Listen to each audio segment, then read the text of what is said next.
जोहार, मेरा नाम विनीता है, विनीता सोरेन। और मैं झारखंड के एक छोटे से गांव केसौर सोरा, जो सरायकेला खरसवां डिस्ट्रिक्ट में पड़ता है, वहाँ की रहने वाली हूँ। मेरे मम्मी पापा जो है किसान हैं और मैं बचपन से ही खेतों में ही पली बड़ी हूँ। हम 4 भाई बहन हैं, 2 बहन और 2 भाई। मैं खेतों में काम करती थी और फिर जब स्कूल का टाइम होता था तो मैं स्कूल जाती थी। मैं जिस एरिया से आती हूँ वहाँ पे थोड़ा रॉकी एरिया है, तो मैं हमेशा वहाँ पे बचपन से ही चढ़ना उतरना वो मेरा रहा है। और मेरे गांव से करीब 1.5 किलोमीटर के डिस्टेंस में एडवेंचर का प्रोग्राम होता है और मैं बचपन से मैं देखती थी कि वहाँ पे प्रोग्राम हो रहा है, लोग आ रहे हैं और लोग ट्रेनिंग ले रहे हैं, दौड़ रहे हैं, भाग रहे हैं, रस्सियों में चढ़ रहे हैं, कभी कभी धुआं उठते हुए देखती थी मैं। तो मुझे हमेशा मैं जब भी अपने किसी रिलेटिव के घर जा रही होती तो रास्ते में मैं देखती थी, लेकिन उस समय क्योंकि गांव में थी और मुझे एडवेंचर पता नहीं था कि एडवेंचर क्या है, तो मुझे हमेशा लगता था शायद पुलिस का कुछ ट्रेनिंग चल रहा होगा। कभी कभी ऐसा लगता था कि लोग यहाँ पे मौज मस्ती करने के लिए आए, पिकनिक मनाने के लिए आए हैं। तो मुझे ठीक से पता नहीं था उस समय कि हो क्या रहा है, लेकिन मुझे एक मौका मिला 2004 में फर्स्ट टाइम वहाँ पे जाने का। तो मैं 3 दिन का वहाँ पे ट्रेनिंग प्रोग्राम मैंने अटेंड किया और वहाँ पे मैंने ट्रेनिंग लिया।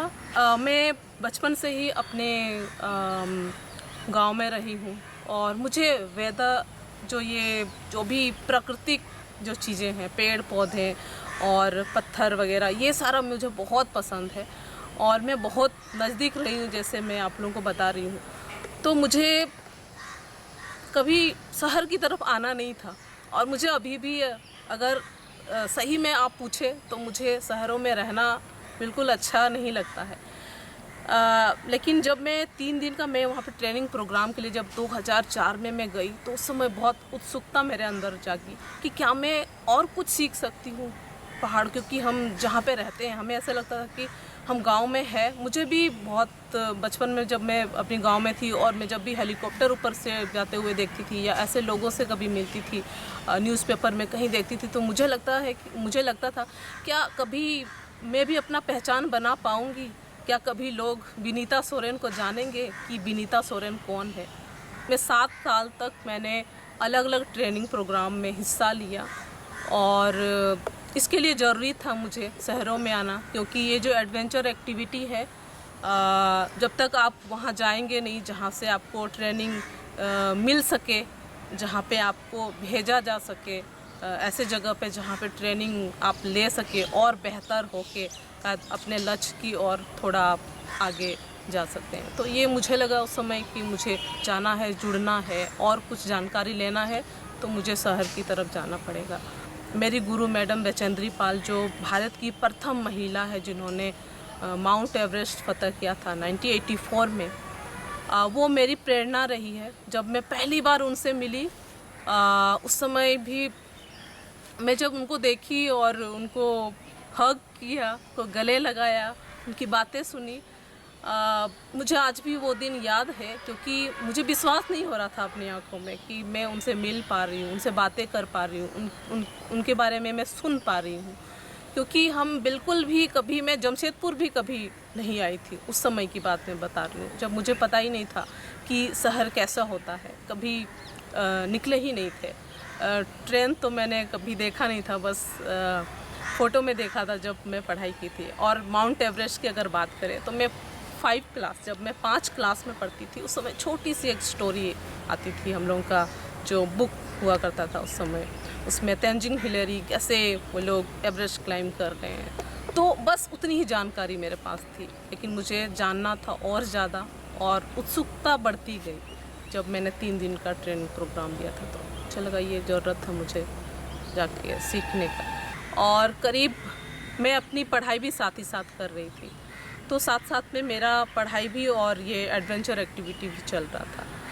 और ऐसा करते करते मैं 2010 में मैंने एडवांस कोर्स किया और उसके बाद मुझे मौका मिला एवरेस्ट में जाने के लिए सिलेक्शन हुआ मेरा टाटा स्टील की तरफ से। और मैंने पूरा तैयारी शुरू किया 2011 में।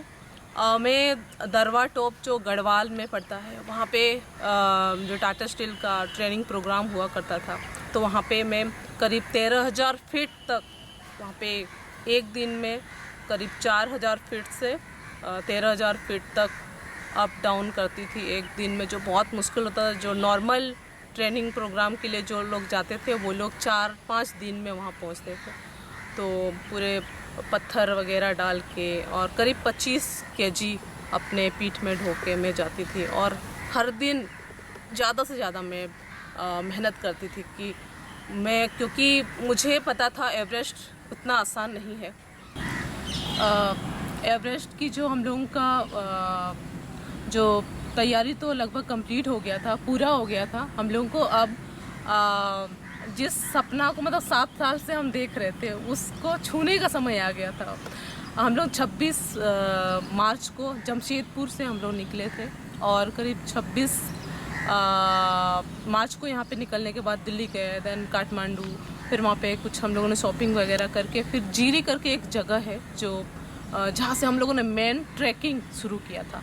तो वहाँ से हम लोग करीब 15 दिन तक चलने के बाद में हम लोग एवरेस्ट का जो बेस कैंप है वहाँ पे हम लोग पहुँचे, और वहाँ पे करीब 2 महीने तक हम लोग रहे, और 2 महीने हम लोगों ने वहाँ पे अपने आप को एक्लेमेटाइज़ किया। तो हम लोग कैंप 1 जाते थे, फिर वापस आते थे, फिर कैंप 2 जाते थे, फिर वापस आते थे, कैंप 3 जाते थे, फिर वापस आते थे। तो ये एक्लेमेटाइज़ के लिए वहाँ उस वेदर में अपने आप को ढालने के लिए ज़रूरी था। और दूसरा था हमारा जो खान पान, हमें कैसे फील हो रहा है, ये सारा चीज़ टेस्ट। तो जब हम पूरी तरह से एक्लेमेटाइज़ हो गए, पूरी तरह से हमें लगा कि हम फिट हैं और हम अभी टॉप में जा सकते हैं, तो फिर हम थोड़ा सा, हमें 2012 में हमें थोड़ा सा इंतज़ार करना पड़ा विंडो का, जब सही वेदर हो और जब सही हमारा टीम सब लोग तैयार हो, उसके लिए थोड़ा सा इंतज़ार करना पड़ा। तो हमारा टीम जो है 2 भाग में बटा। पहला टीम 19 मई को सबमिट किया और दूसरा हम लोग 26 मई को सबमिट किया। तो उसके लिए हम लोग 21 मई को हम लोग बेस कैंप से निकले, 21 को कैंप 1 पहुँचे, देन हम लोग दूसरे दिन 22 को हम लोग कैंप 2 गए, फिर कैंप 3 गए, और कैंप 4 हम लोग लगातार मतलब गए, और कैंप 4 हम लोग 25 तारीख को पहुँचे, करीब 2:30 बजे का समय था दिन में। और वहाँ मैंने कैंप 3 से ही मैंने ऑक्सीजन सिलेंडर जो है यूज कर लिया था, वहाँ से ही मैंने ऑक्सीजन सिलेंडर लगा के मैं गई। हम लोग करीब 4 लोग थे जो इंडिया से थे, मेरे साथ में मेघलाल, राजेंद्र सिंह पाल, तो ये 2-3 लोग थे मेरे साथ मेरी टीम में, और मैं अकेली उस टीम में लड़की थी, मैं अकेली। हम लोग कैंप 4 पहुँचे 25 मई को 2012, और उस दिन हम लोग को रात को 8 बजे वहाँ से समिट के लिए निकलना था। तो वहाँ तक पहुँचते पहुँचते, क्योंकि बहुत हाइट तक हम लोग पहुँच चुके थे और काफ़ी जो एनर्जी था, थोड़ा हमें महसूस हो रहा था कि थोड़ा अब, क्योंकि ऑक्सीजन भी हम लोग ले रहे थे, वहाँ ऑक्सीजन लेवल कम था और कंटिन्यू ठंड भी थी बहुत ज़्यादा, और हम लोग कंटिन्यू चल ही रहे थे हर दिन, और वहाँ पे रेस्ट भी ज़्यादा नहीं कर पाते थे, क्योंकि बिल्कुल वो जो जगह है वहाँ पे रेस्ट करने लायक जगह तो है नहीं। तो इसी के लिए आपके पास जितना भी दमखम है वो लगाने की ज़रूरत पड़ती है। तो वहाँ पे जब कैंप 4 में थे हम लोग, पूरी तैयारी करने के बाद में करीब रात के 8 बजे हम लोग पूरी जो ऑक्सीजन सिलेंडर था हमारा, उसको सही से चेक करके उसको लगाया, और हमारा जो सॉक्स और जो भी हमारा जितना भी हमारा ड्रेस था वो सारा चीज़, डंगरी बोलते हैं उसको, जो हम लोग पहनते हैं, वो सारा चीज़ हम लोगों ने अच्छे से चेक किया कि सही सलामत है कि नहीं, हम आगे इसके सारे जा सकते हैं कि नहीं। तो वो सारा चीज़ जब हमारा पूरा कंप्लीट हो गया कि अब हम चल सकते हैं, तो हम लोगों ने प्लानिंग किया था कि रात के 8 बजे हम लोग निकलेंगे कैंप 4 से। कैंप 4 से हम लोग रात के 8 बजे निकले 25 मई को, और हम लोग चलते गए। पूरे हमारी जो टीम थी वो चलते चलते हम लोग करीब चलते रहे। उस समय मेरे पास घड़ी भी नहीं हुआ करती थी। सो इसी के लिए मुझे पता नहीं है कि वो कितना टाइम हो रहा था, बट मुझे ऐसा लगा कि मुझे मेरा सर में हेडलाइट जल रहा था, मतलब हेडलाइट था जिसके सहारे रात को हम लोग चल रहे थे। मुझे अपने लेफ़्ट साइड में कुछ चमकता हुआ लगा कि कुछ चमक रहा है। तो मैं जैसे अपने लेफ़्ट की ओर मैंने अपना हेडलाइट को घुमाया, वैसे मैंने वहाँ पे देखा कि एक डेड बॉडी जो है, एक बंदा वहाँ पे पड़ा हुआ है और उसका जो जूते का जो कुछ स्टिकर था, क्योंकि जो भी लोग वहाँ जाते हैं सारे लोग नए नए, मतलब पूरा इक्विपमेंट नया ही वो लोग ख़रीद के लेके जाते हैं। तो वहाँ पे मैंने देखा कि वो जो है उसका जूते का कुछ स्टिकर चमक रहा था। मेरे लिए वो सब नॉर्मल था, क्योंकि मैं पहले से मेंटली पूरी तरह से प्रिपेयर थी। मुझे पता था सब, जो नीचे हम लोग बेस कैंप में थे तो हमें सारी जानकारी दी गई थी कि वहाँ किस तरह का है, क्या मिल सकता है, क्या हो सकता है, वो तो हमें पता ही था, क्योंकि ये खतरों का खेल है और इसमें कुछ भी हो सकता है। तो वहाँ पे मैंने उसको जब देखा वो डेड बॉडी को, तो मुझे बहुत ज़्यादा डर भी नहीं लगा और आश्चर्य भी नहीं हुआ। तो मैं अपना जो मेरा जो फेस था, मैं वापस अपने रास्ते की तरफ इधर घुमाया और अपना हेडलाइट के सहायता से मैं दूर तक नज़र दौड़ाया। तो मैंने दूर तक देखा तो उधर मुझे कोई भी नज़र नहीं आया दूर तक। तो मुझे लगा यार मेरे दोस्त लोग तो मेरे साथ में थे, गए कहाँ? तो मुझे लगा मैं भी हो सकता है कि थोड़ा आगे निकल गए हो। मैं अपना कदम आगे बढ़ाना ही चाहती थी कि उतने में मेरे दिमाग में कुछ आया और मैं पीछे की ओर मुड़ी। जैसे मैं टर्न किया पीछे की ओर, तो एक बिजली की तरह एक डर जो है मेरे अंदर घुमाया और बहुत ज़्यादा उस समय डर लगा, क्योंकि मैं ऐसी जगह पे थी जहाँ पे मेरे आगे भी मुझे साथी लोग थोड़ा आगे निकल गए थे और मैं ऐसे मतलब रात में चलते चलते अपने धुन में, मुझे पता ही नहीं चला कि कब आगे वाले आगे निकल गए और पीछे वाले पीछे रह गए। तो बहुत डरावना कुछ क्षण के लिए था मेरे लिए और एकदम दिमाग ब्लॉक हो गया। चारों तरफ मुझे अंधेरा ही लगा कि मैं क्या करूं, अब क्या करूं, क्योंकि पहले तो हम पूरी टीम में थे और मुझे लग रहा था कि हम साथ में ही रहेंगे हमेशा। बट वहाँ पे जब मैं उनसे अलग हो गई तो मुझे लगा कि मैं अब क्या करूं। तो एक चीज़ मैं बहुत ज़्यादा, इसीलिए मैं बहुत विश्वास के साथ में आपके साथ में साझा कर सकती हूँ कि एक ऐसी चीज़ सच में हमारे अंदर में है। क्योंकि मैं जब वहाँ पे थी तो कोई नहीं था वहाँ पे मुझे गाइड करने वाला, कोई बताने वाला नहीं था, कोई मुझे जगाने वाला या मुझे बोलने वाला कि चलो भी नहीं था, तुमको आगे बढ़ना है, तुमको चलना है। तो वहाँ कोई था नहीं वैसे, लेकिन फिर भी मैंने कुछ तो वहाँ पे महसूस किया जो मुझे मोटिवेट किया, मुझे बोला कि नहीं, तुमको आगे बढ़ना है, तुमने जो लक्ष्य चुना था, तुम जिस ओर तुम जा रही उस ओर तुमको जाना है, उठो। और उस समय महसूस नहीं हुआ कि क्या था, लेकिन आज जब मैं यहाँ पे प्लेन्स में हूँ और लोगों के साथ जब बात करती हूँ तो मुझे ऐसा लगता है कि उस समय कोई तो था नहीं, थी तो मैं खुद ही। और मेरे अंदर का जो विश्वास था, मेरे अंदर का जो एक जिद्दीपन और एक दृढ़ शिक्षा शक्ति जो बोलते हैं हमारे अंदर जो बना रहता है ना कोई चीज़ करने का, कि नहीं मुझे करना है, तो वो चीज़ मुझे वहाँ पे हिम्मत दिया, ताकत दिया और बोला कि नहीं, तुमको चलना है। और कहीं ना कहीं हम लोग जो बोलते हैं ना, हमारे अंदर एक दिल है, हमारे अंदर एक आत्मा है, वो वही है, क्योंकि उसका बहुत सारा नाम है और लोग अलग अलग नाम से उसको पुकारते हैं। तो मुझे लगता है कि वही था जो मुझे वहाँ पे साथ दिया। और शायद हम कहीं भी जाए वो कभी हमारा साथ नहीं छोड़ता है, वो हमेशा रहता है, चाहे दुख में हो, सुख में हो, किसी भी समय हो। तो मैं वहाँ पे मैं थोड़ा हिम्मत आया जब, तो मैं सोचा कि अब कुछ भी हो मुझे आगे बढ़ना है। तो मैं वहाँ से आगे बढ़ी। करीब 2 घंटे का समय हुआ होगा, मैं थोड़ा आगे गई तो मैंने वहाँ पे देखा कि मेरे दोस्त लोग वहाँ पे थे। मैं उससे मिली, फिर हम लोगों ने थोड़ा गर्म पानी जो थर्मस में था वो निकाला, पिया। और फिर वहाँ पे तो सब ऑक्सीजन सिलेंडर लगाया, तो कोई पता ही नहीं चलता है कि कौन आ रहे हैं कौन जा रहे हैं। तो हम लोग फिर वहाँ से आगे बढ़े साथ में ही, और करीब 26 मई सुबह का समय था 6:55 में, जब सूर्य की रोशनी, जब हम वहाँ पे खड़े थे एवरेस्ट के टॉप में, सूर्य की रोशनी हमारे चेहरे को छू रही थी और उस समय हम लोग पहुँचे। विश्वास नहीं हो रहा था मुझे वहाँ पे कि क्या मैं यहाँ पहुँच गई हूँ, एवरेस्ट की टॉप में पहुँच गई हूँ। बिल्कुल मुझे विश्वास नहीं हो रहा था।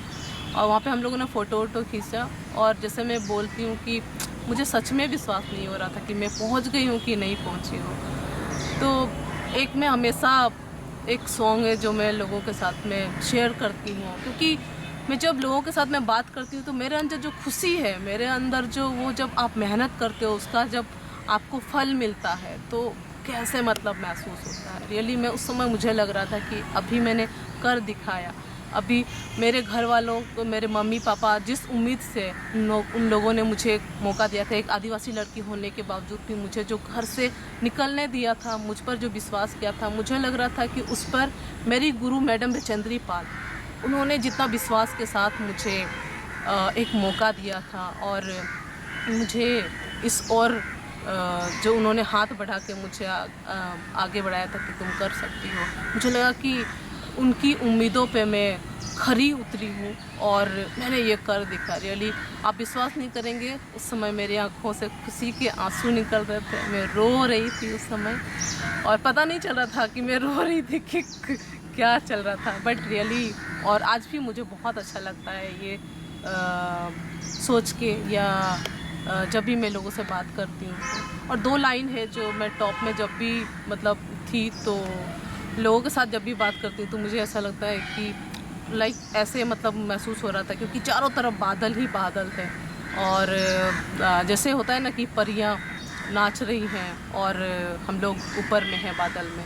और वो जो सॉन्ग है कि आज मैं ऊपर आसमां नीचे, आज मैं आगे ज़माना है पीछे, तो ये मुझे मतलब याद आता है और लोगों के साथ में मैं शेयर करना चाहती हूँ। मैं विनीता हूँ, विनीता सोरेन। ये मेरी छोटी बहन है अवंतिका सोरेन, ये मेरी मम्मी है डुमनी सोरेन और ये मेरे भैया है, मेरे बड़े भैया हैं विजय सोरेन। और जो अभी खेतों में काम चल रहा है वहाँ गए हुए हैं, उनका नाम है पराव सोरेन। एक और ज़रूरी बात जो मुझे लगता है कि मुझे बताना चाहिए आप लोगों को, जब मैं ऐसे घड़ी में थी, एवरेस्ट की जस्ट पहुंच रही थी मैं, उस समय जब मैं खो गई थी, जैसे मैंने आपको कहानी में बताया था, उस समय मुझे वहाँ पे कोई भी गाइड करने वाला नहीं था, कोई बताने वाला नहीं था। उस समय मुझे किसने बताया? मेरी अंतरात्मा ने। और उसने मुझे बोला, और जो भी हमारे अंतरात्मा बोलता है वो हमेशा सही बोलता है, हमेशा करेक्ट बोलता है और सही दिशा की ओर हम लोगों को आगे बढ़ाता है। उस समय मुझे भी मेरे अंतरात्मा ने कहा कि तुमको आगे बढ़ना है और ऊंचाई में पहुंचना है, टॉप तक पहुंचना है। Thank you.